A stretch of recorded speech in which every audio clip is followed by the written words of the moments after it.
Hello students, welcome to the Sun Academy. इस video में हम डिस्कस करेंगे slide filament model of muscle contraction. Sliding filament model of muscle contraction क्या है, इसके बारे में हम यहाँ पर पढ़ेंगे और साथ में हमारे पास क्रॉस ब्रिज साइकिल को हम डिस्कस करेंगे। तो आइए देखते हैं। हमने पिछली वीडियो में मसल का पूरा स्ट्रक्चर जो है वो डिस्कस किया था। उसके अंदर हमने जो स्केलेटल मसल है उसके अंदर क्या क्या चीज़ें होती हैं वो हमने डिस्कस किया था। एक्टिन और फिलामेंट जो है, एक्टिन और मायोसिन जो फिलामेंट्स हैं उनकी अरेंजमेंट कैसे होती है, ये हम सब डिस्कस कर चुके हैं। तो अगर आपने वो वीडियोस नहीं देखी तो आप हमारे चैनल पे देख सकते हैं, बाकी नहीं देखें तो भी चलेगा, क्योंकि आपने कहीं तो इसके बारे में पढ़ा होगा, बुक से भी आपने पढ़ा होगा, तो आपको ये टॉपिक अच्छे से समझ में आएगा। तो आइए स्टार्ट करते हैं the slide filament model of muscle contraction. अब देखिए, स्लाइड का मतलब है एक मसल की फाइबर जो है वो दूसरे मसल की फाइबर को जो है वो स्लाइड करने में हेल्प करे। यहाँ पर कौन स्लाइड होता है? एक्टिन की जो फिलामेंट है वो स्लाइड होती है और उसके बाद ये स्लाइड होकर मायोसिन के पास आ जाती है, जिसकी वजह से पूरा मसल जो है ओवरऑल क्या होता है, कॉन्ट्रैक्ट होता है। तो अब ये हम मॉडल पढ़ने वाले हैं, जिसने ये एक मॉडल हमारे पास दिया है जिसका नाम है हग्सले जीन्स हैंसन। ये दो साइंटिस्ट थे जिन्होंने ये हमारे पास 1954 के अंदर ये एक मॉडल पेश किया है कि मसल कैसे कॉन्ट्रैक्ट होते हैं। तो एक थ्योरी दी है। According to this theory, when sarcomere shortens the thick and thin filaments do not themselves change their length.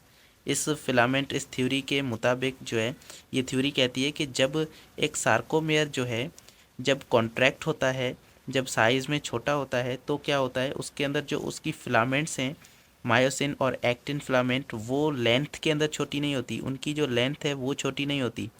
मतलब वो खुद फिलामेंट जो है वो छोटी नहीं होती, उनकी लेंथ चेंज नहीं होती है, सिर्फ वो आपस में आकर करीब आ जाती हैं।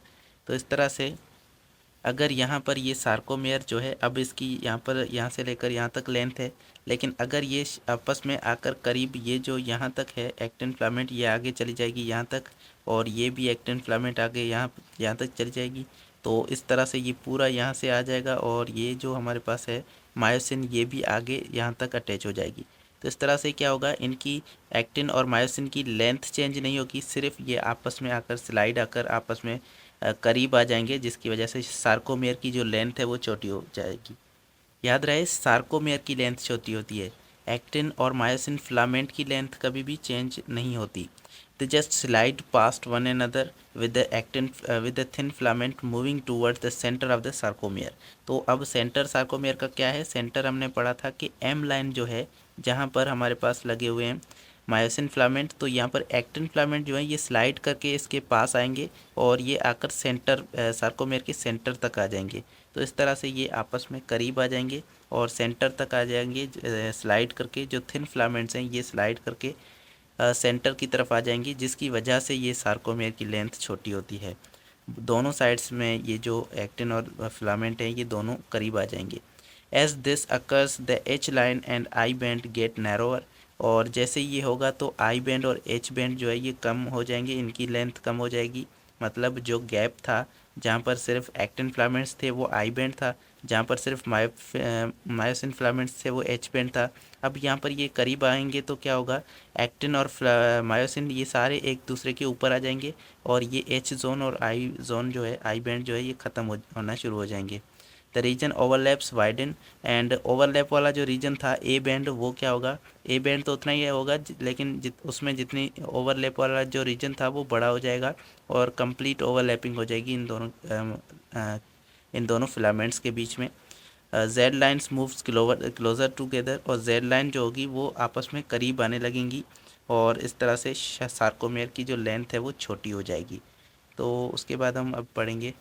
अब देखें हो क्या रहा है, इसके अंदर हम समराइज़ करने में आसानी होगी हमें। ये एक सार्कोमेयर है यहाँ से यहाँ तक।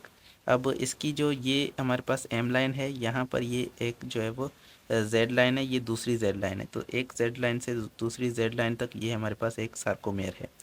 अब इसके अंदर क्या होगा, जब मसल की कॉन्ट्रैक्शन होना शुरू हो जाएगी तो क्या होगा, ये जो फिलामेंट्स हैं ये आपस में करीब आना शुरू हो जाएंगे। अब देखें, ये एक्टिन फिलामेंट यहाँ पर मौजूद है, तो जब कॉन्ट्रैक्शन होगी तो ये एक्टिन फिलामेंट इस जेड लाइन से के करीब जो है यहाँ से इस तरफ से मूव करेगी और ये आकर यहाँ पर आकर अटैच हो जाएगी। तो इस तरह से ये पूरी जो जेड लाइन है ये भी करीब आ जाएगी यहाँ तक।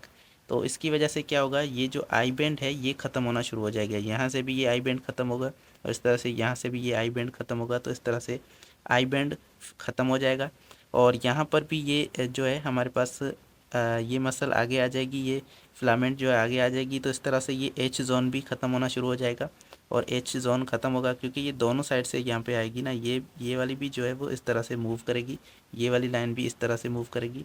तो इस तरह से यहाँ पर एच जोन और आई जोन ये दोनों ख़त्म हो जाएंगे और यहाँ पर एम लाइन पर आकर ये दोनों यहाँ पर ये अटैच हो जाएंगे। उसके बाद ये जो ओवरलैपिंग वाला रीजन था, अब देखें ओवरलैपिंग वाला रीजन यहाँ से यहाँ तक है तो ये बढ़ जाएगा। जिस तरह से ये आगे आएगी तो क्या होगा, ओवरलैपिंग वाला रीजन और बड़ा हो जाएगा और इस तरह से ये सार्कोमेयर की लेंथ जो है वो पूरी छोटी हो जाएगी। तो ये पूरा कंट्रैक्शन का जो है वो एक फिलामेंट का मॉडल है। तो इसने हमें बताया कि किस तरह से मसल कॉन्ट्रैक्ट होते हैं। तो मसल जब कॉन्ट्रैक्ट होता है तो इस तरह से ये लेंथ छोटी होती है सार्कोमेयर्स की और ये मसल कॉन्ट्रैक्ट हो जाता है। अब the sub stages of slide filament model are as follows. Cross bridge cycle. अब देखें ये एक पूरी क्रॉस ब्रिज एक साइकिल है जो हमें एक्सप्लेन करती है कि कैसे एक्टिन और मायोसिन के बीच में जो वो क्रॉस ब्रिज बनता है और क्रॉस ब्रिज के नतीजे में कैसे ये आपस में आकर एक दूसरे के ऊपर ओवरलैप कर जाते हैं और उसकी वजह से जो है मसल कॉन्ट्रैक्ट होता है। तो ये पूरा साइकिल हम पढ़ते हैं, आइए। The cycle begins with the muscle fibre stimulated by receiving the nerve impulse at the motor end plate. अब देखें एक मोटर एंड प्लेट होता है जो हमने पहले पढ़ा था, वो वहाँ पर एक सार्कोलीमा जो है जो मेम्ब्रेन है वहाँ पर आकर एक न्यूरॉन की अटैचमेंट होती है और इस न्यूरॉन की अटैचमेंट की जगह को हम कहते हैं मोटर एंड प्लेट। तो न्यूरॉन जो है ये एक सिग्नल वहाँ से लेकर आएगा और ये सिग्नल जो है इस यहाँ पर आकर पहुँचेगा और उसके बाद जो है यहाँ पर क्या होगा, एक साइनेप्स होगी। अब साइनेप्स क्या होती है, जब भी दो न्यूरॉन आपस में मिलते हैं तो वहाँ पर बीच वाला जो गैप है ये हमारे पास इनकी दो न्यूरॉन के बीच ये जो हमारे पास पूरा कनेक्शन है इसे हम साइनेप्स कहते हैं। इसके अंदर क्या होता है, न्यूरॉन यहाँ पर आता है, उसके बाद यहाँ पर ये न्यूरॉन डायरेक्ट ट्रांसमिट नहीं करता बल्कि यहाँ पर कुछ न्यूरो ट्रांसमीटर्स होते हैं जो कि यहाँ से रिलीज़ होते हैं। उसके बाद वो इसके अंदर जाते हैं, यहाँ पर जो है वो ये दूसरे इस न्यूरॉन के अंदर चले जाते हैं या फिर आगे कोई अगर कुछ मेम्ब्रेन वगैरह हो तो भी उसके अंदर ये न्यूरो ट्रांसमीटर जो है वो ट्रांसमिट करते हैं न्यूरॉन को, तो नर्व इम्पल्स को ट्रांसमिट करते हैं। तो इस तरह से यहाँ पर जो मोटर एंड प्लेट मौजूद है वहाँ पर सबसे पहले आएगा एक नर्व इम्पल्स आएगी जो कि एक न्यूरॉन के थ्रू आएगी और अब ये इस मेम्ब्रेन के जो मोटर एंड प्लेट है इसको स्टिमुलेट कर देगी। The motor neuron receive a neurotransmitter acetylcholine that helps in the proteonic gateway in T tubule. तो यहाँ पर क्या होगा, एक मोटर न्यूरॉन जो है ये एक रिलीज़ करेगा न्यूरोट्रांसमीटर। अब यहाँ पर क्या है, ये जो यहाँ पर आ गया है न्यूरॉन, अब यहाँ पर ये कुछ न्यूरोट्रांसमीटर यहाँ से रिलीज़ होंगे और ये मेम्ब्रेन के ऊपर जाएंगे, मेम्ब्रेन के ऊपर जाकर अटैच हो जाएंगे और उसकी वजह से क्या होगा, यहाँ पर जो टी ट्यूब्यूल है उस टी ट्यूब्यूल के अंदर मौजूद होते हैं एक तरह के प्रोटीन के गेटवेज, प्रोटीन के ट्रांसमीटर्स जो प्रोटीन को ट्रांसफ़र करते हैं। सॉरी, ये प्रोटीन को ट्रांसमिट नहीं करते बल्कि इसके अंदर ये जो है प्रोटीन के बने होते हैं ये ट्रांसमीटर्स, यहाँ से जो है वो कैल्शियम के आयंस यहाँ से ट्रांसमिट कर सकते हैं। तो इस तरह से यहाँ से ये जो न्यूरो ट्रांसमीटर्स हैं ये अंदर जाएंगे और इस तरह से आगे सार्कोप्लाज्मिक रेटिकुलम जो मौजूद है वहाँ से कैल्शियम आयंस जो है वो उसको इनिशिएट करवाएंगे कि कैल्शियम आयन वहाँ से रिलीज़ हो जाए। तो इस तरह से ये एसिटाइल कोलिन जो है ये हेल्प करता है कैल्शियम को रिलीज़ करने में और साथ में ये एसिटाइल कोलिन जो है ये एक न्यूरो है जो कि उस वहाँ से रिलीज़ होता है।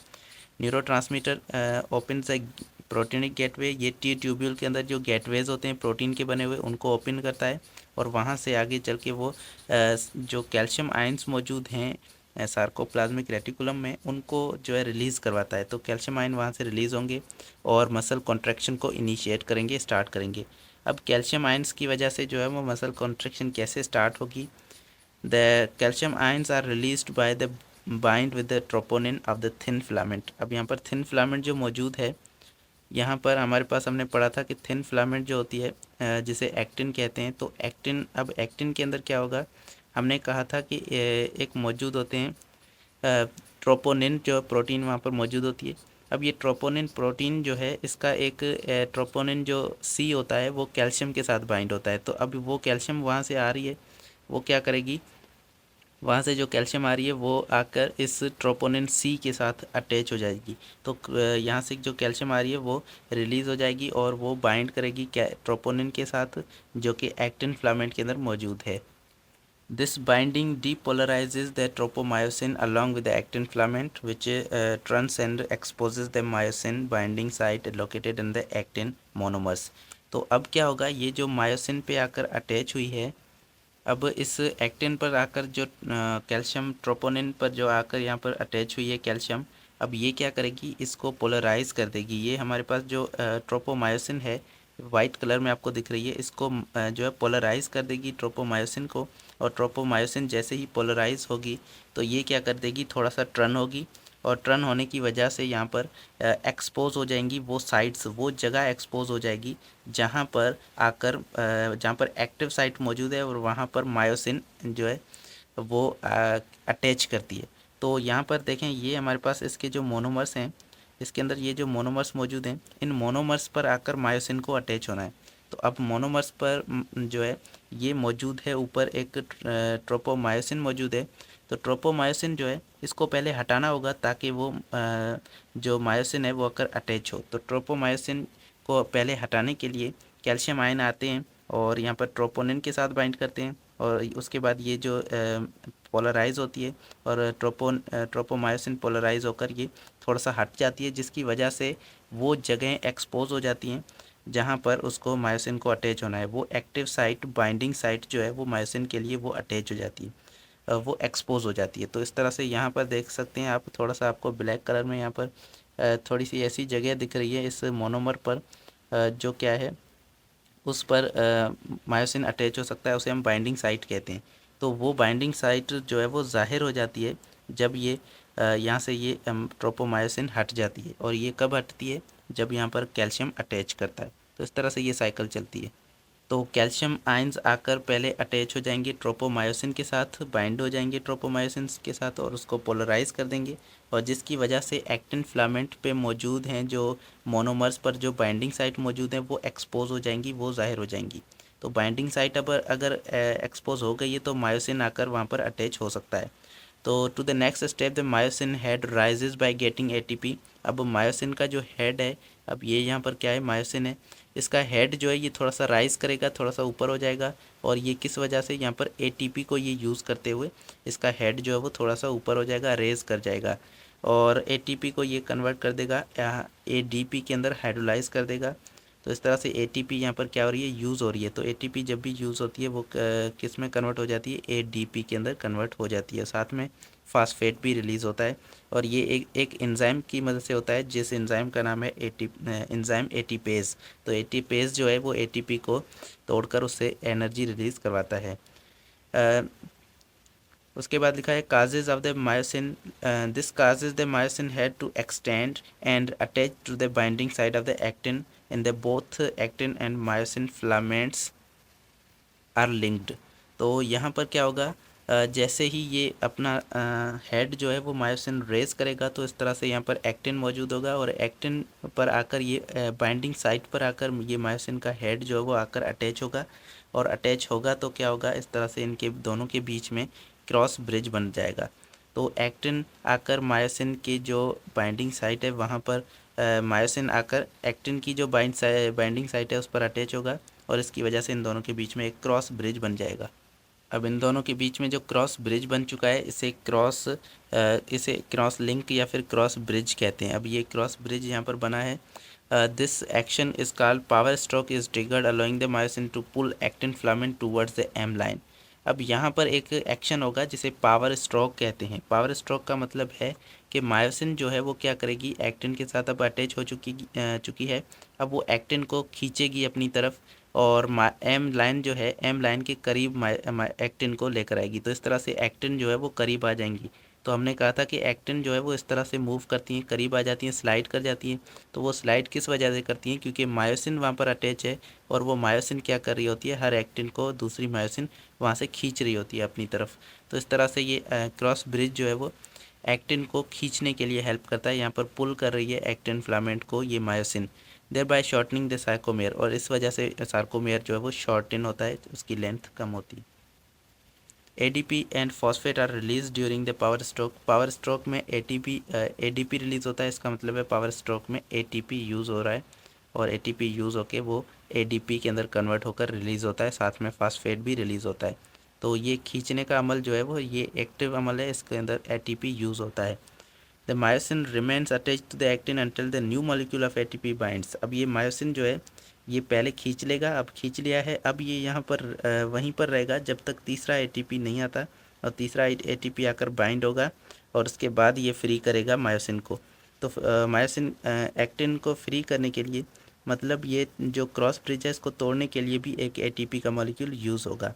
Having been unbound from actin, the myosin had resumed their starting position to their ready to begin a new sequence of actin binding। और अब ये क्या करेगा, अनबाउंड होने के बाद, मतलब वहाँ से क्रॉस ब्रिज तोड़ने के बाद ये जो है अपनी जगह को चेंज करेगा और अपने हेड को जो है वो दोबारा उसी पोजीशन में ले जाएगा, रिज्यूम कर देगा, उसी पोजीशन में लेकर आएगा जिसमें वो पहले था, और फिर से एक नई सीक्वेंस, इसी अमल की एक नई सीक्वेंस स्टार्ट करना शुरू कर देगा। तो इस तरह से ये साइकिल जो है वो दोबारा चलेगी, और ये दूसरी फिलामेंट्स को भी इस तरह से ये क्या करेगा, अपनी तरफ खींचेगा, और उसमें एटीपी भी यूज़ होते रहेंगे। The presence of calcium ion will trigger the new contraction cycle. अब यहाँ पर कैल्शियम आयन अगर और भी मौजूद होंगे यहाँ पर कैल्शियम आयन, तो क्या होगा, ये फिर से दूसरी जो फिलामेंट्स हैं, जो एक्टिन फिलामेंट्स हैं, वो दोबारा करीब आती रहेंगी और मसल दोबारा कॉन्ट्रैक्ट होता रहेगा। तो ये डिपेंड करता है कि कितने कैल्शियम आयंस मौजूद हैं। तो मसल की कॉन्ट्रैक्शन कैल्शियम आयंस की कंसंट्रेशन पे डिपेंड करती है। जितनी कैल्शियम आयन की कंसंट्रेशन ज़्यादा होगी उतनी कॉन्ट्रैक्शन ज़्यादा होगी, और जितनी कॉन्ट्रैक्शन कैल्शियम आयन कम होंगे उतनी कॉन्ट्रैक्शन कम होगी। तो इस तरह से ये हमारे पास होती है साइकिल। अब इसके अंदर हम देखें तो यहाँ पर हमारे पास सबसे पहले ये जो है क्या होगा, अटैच होगा। तो सबसे पहले वाला जो है ये हमारे पास अटैचमेंट है, मतलब जो मसल है ये अटैच हो चुका है। उसके बाद रिलैक्स होगा, उसके बाद फिर से जो है वो ये मायोसिन अटैच होगा। तो इस तरह से ये पूरी साइकिल है। अब यहाँ से हम स्टार्ट करें या फिर यहाँ से करें तो बात तो सेम है। पहले जो है वो अटैच होता है, उसके बाद यहाँ पर एटीपी यूज़ करता है। एटीपी यूज़ करने के बाद ये फिर से क्या करता है, वहाँ से अपने आप को अनलिंक कर देता है, मतलब वो क्रॉस ब्रिज को तोड़, इस तरह से यहाँ पर क्रॉस ब्रिज यहाँ पर टूट जाएगा। तो देखें यहाँ पर क्या है, ये एक्टिन के साथ अब अटैच नहीं है ये मायोसिन, और अब यहाँ पर क्या करेगा, ये एटीपी को यूज़ करके अपनी जो पोजीशन है वो चेंज कर देगा। तो इस तरह से यहाँ से देखें ये मायोसिन जो है अपने आप को एक्टिन से थोड़ा सा दूर कर रहा है। तो इस तरह से ये क्रॉस ब्रिज तोड़ रहा है। उसके बाद नंबर 3 के अंदर जो स्टेज है वो है कॉक्ट स्टेज, जिसके अंदर जो है अपनी पोजीशन को ये मायोसिन का हेड जो है रिज्यूम कर रहा होता है। तो ये अपनी तरफ इस तरह से ये मूवमेंट कर रहा है इसका हेड, और ये अपनी पोजीशन को दोबारा, पहले ही देखें यहाँ पर अटैच था, अब ये पोजीशन को इस तरफ ले जा रहा है ताकि यहाँ पर दूसरी किसी एक्टिव साइट पे फिर से ये बाइंड हो। अब तीसरे नंबर में हमारे पास जो है ये, अब यहाँ पर पहले अटैच था, अब ये दूसरे यहाँ पर अटैच हो रहा है, फिर से एटीपी को यूज़ करके यहाँ पर ये अटैच हो रहा है। तो फिर से ये क्रॉस ब्रिज बन जाएगा, और क्रॉस ब्रिज बन गया है यहाँ पर, और फिर से पावर स्ट्रोक होगा जिसकी वजह से ये एक्टिन को इस तरफ से खींच रहा है। तो पावर स्ट्रोक के अंदर ये इस तरह से खींचेगा एक्टिन को, एक्टिन यहाँ पर मूव करेगी, और उसके बाद मूवमेंट के बाद जो है वो फिर से ये क्या करेगा, यहाँ से अटैच रहेगा जब तक एटीपी मिलेगी, तो ये फिर से रिलैक्स होगा और जो है ये क्रॉस ब्रिज तोड़ेगा। तो इस तरह से ये पूरा साइकिल जो है वो दोबारा रिपीट होता रहेगा। अब ये हो गई कॉन्ट्रैक्शन। तो अब रिलैक्स कैसे होगा ये मसल, अगर यहाँ पर देखें, अगर कैल्शियम आयन ज़्यादा हैं, बार बार कैल्शियम आयन वहाँ पर पड़े हुए हैं, तो वो दोबारा जो है वो मसल को और ज़्यादा कॉन्ट्रैक्ट करवाते रहेंगे। अब मसल रिलैक्स कैसे होता है, तो ये पढ़ते हैं, व्हेन नर्व इम्पल्स सीजेस, जब नर्व इम्पल्स जो है स्टॉप होती है और नर्व इम्पल्स और ज़्यादा नहीं आने लगती। Two event relax the muscle fibre, दो इवेंट्स होते हैं, दो ऐसे मरहले होते हैं जो इस मसल को रिलैक्स करवाने में हेल्प करते हैं। During the first step the acetylcholine remains in the synapse during rapid decomposition of the enzyme called acetylcholine esterase. अब ये एसिटाइल कोलिन जो न्यूरोट्रांसमीटर वहाँ से आया था, जो कि कैल्शियम की कंसनट्रेशन बढ़ा रहा है, कैल्शियम को और ज़्यादा रिलीज़ करवा रहा है। अब जैसे ही नर्व इम्पल्स रिलैक्स होगी, नर्व इम्पल्स जो है वो बंद होगी, तो ये क्या करेगा, यहाँ से कुछ एंजाइम्स मौजूद हैं जिसका नाम है एसिटाइल कोलिन ईस्टरेज। ये क्या करेगा, एसिटाइल कोलिन को डिकम्पोज करना शुरू कर देगा। एसिटाइल कोलिन जो न्यूरोट्रांसमीटर है इसको तोड़ देगा, इसको डिकम्पोज कर देगा, जिसकी वजह से क्या होगा, और ज़्यादा कैल्शियम की कंसनट्रेशन बढ़ेगी नहीं और ज़्यादा कैल्शियम आयन रिलीज़ नहीं होंगे। This enzyme is present in the synapse and on the membrane of the motor end plate. ये जो एंजाइम होता है ये एसिटाइल कोलिन ईस्ट्रेज जो एंजाइम है जो एसिटाइल कोलिन को तोड़ता है, ये एंजाइम प्रेजेंट होता है मेम्ब्रेन के ऊपर और मोटर एंड प्लेट के ऊपर। ये एंजाइम प्रेजेंट होता है। जब भी इम्पल्स और ज़्यादा नहीं मिलती तो न्यूरोट्रांसमीटर को ये तोड़ देता है, उसको डिस्ट्रॉय कर देता है, ताकि और ज़्यादा जो कैल्शियम आयन है वो ज़्यादा ना बढ़े। The action of the acetylcholine esterase prevent a single nerve impulse to continuous stimulating the muscle fiber। तो देखें ये इसका एक्शन जो है ये क्या कर रहा है, ये एसिटाइल कोलिन को तोड़ रहा है, जिसकी वजह से क्या होगा, एक सिंगल जो नर्व आएगी, एक सिंगल नर्व इम्पल्स वो दोबारा बार बार से एक ही मसल को कॉन्ट्रैक्ट नहीं करवा सकती, क्योंकि ये यहाँ पे एसिटाइल कोलिन जो है ये टूट जाएगा। लेकिन अगर ये नहीं तोड़ता तो क्या होता है, वहाँ से मसल फाइबर जो नर्व इम्पल्स है वो आएगी, एसिटाइल कोलिन रिलीज़ होगा और उसकी वजह से जो है कैल्शियम आयन रिलीज़ होते रहेंगे, बार बार कैल्शियम आयन आते रहेंगे। और इसको अगर किसी ने नहीं तोड़ा तो कैल्शियम आयन और ज़्यादा रिलीज़ होते रहेंगे और मसल और ज़्यादा कॉन्ट्रैक्ट होता रहेगा। तो इस तरह से ये काम करेगा। लेकिन यहाँ पर एसिटाइल कोलिन ईस्टरेज जो एंजाइम है वो एसिटाइल कोलिन को तोड़ देता है। During the second event when the acetylcholine is broken down, acetylcholine जब टूट जाता है, the stimulus to the sarcolemma and membrane within the muscles fibre ceases. तो इसी वजह से जो स्टिमुलेट कर रहा था ये एसिटाइल कोलिन, जो स्टिमुलस भेज रहा था कैल्शियम आयन को रिलीज़ करवाने के लिए सार्कोलिमा मेम्ब्रेन के पास, या फिर जो स्टिमुलस आ रहा था एंडोप्लाज्मिक रेटिकुलम के पास, तो वो अब स्टॉप हो जाएगा क्योंकि एसिटाइल कोलिन टूट चुका है। The calcium pump which require ATP moves calcium back into the sarcoplasmic reticulum. तो कैल्शियम पंप जो होगा, जो प्रोटियोनिक गेटवे हैं, वो अब कैल्शियम आयंस को वापस ले जाएंगे किसकी तरफ, सार्कोप्लाज्मिक रेटिकुलम या एंडोप्लाज्मिक रेटिकुलम की तरफ। तो अब कैल्शियम आयन जैसे वापसी जाएंगे तो कैल्शियम आयन की कंसंट्रेशन कम हो जाएगी साइटोसोल के अंदर, और कैल्शियम आयन की कंसंट्रेशन कम हो गई तो उससे क्या होगा, हमारे जो हमारे पास मौजूद थे 3 ट्रोपोनिन, उन ट्रोपोनिन पर आकर ये कैल्शियम बाइंड नहीं होंगे, और बाइंड नहीं होंगे तो एक्टिव साइट जो है वो एक्सपोज नहीं होगी, और एक्टिव साइट अगर एक्सपोज नहीं हुई तो वहाँ पर मायोसिन हेड जो है वो अटैच होकर उसको कॉन्ट्रैक्ट नहीं करवा सकता। तो इस तरह से ये मसल जो है वो रिलैक्स हो जाता है, और मसल फाइबर यहाँ से इस वजह से रिलैक्स होता है क्योंकि वहाँ पर एसिटाइल कोलिन ईस्टरेज जो है वो डिस्ट्रॉय हो रहा है, और वो डिस्ट्रॉय करने के लिए हाँ इम्पल्स जो है वो आ जाती है हमारे पास, इम्पल्स वो सीज हो जाती है, स्टॉप हो जाती है। तो ये पूरा जो है हमारे पास एक प्रोसेस है जिसके अंदर मसल कॉन्ट्रैक्ट होता है, मसल रिलैक्स होता है, क्रॉस ब्रिज बनता है, क्रॉस ब्रिज टूटता है, और ये पूरा प्रोसेस हमारे पास चलता रहता है बार बार। तो होपफुली ये आज का लेक्चर आपको पसंद आया होगा, और कोई भी क्वेश्चन होता हो कमेंट के अंदर पूछ सकते हैं। नेक्स्ट वीडियो में मिलते हैं, और नेक्स्ट वीडियो में हम नेक्स्ट टॉपिक को पढ़ेंगे। तब तक के लिए खुश रहिए, पढ़ाई करते रहिए। Thank you so much for watching. Allah हाफिज़।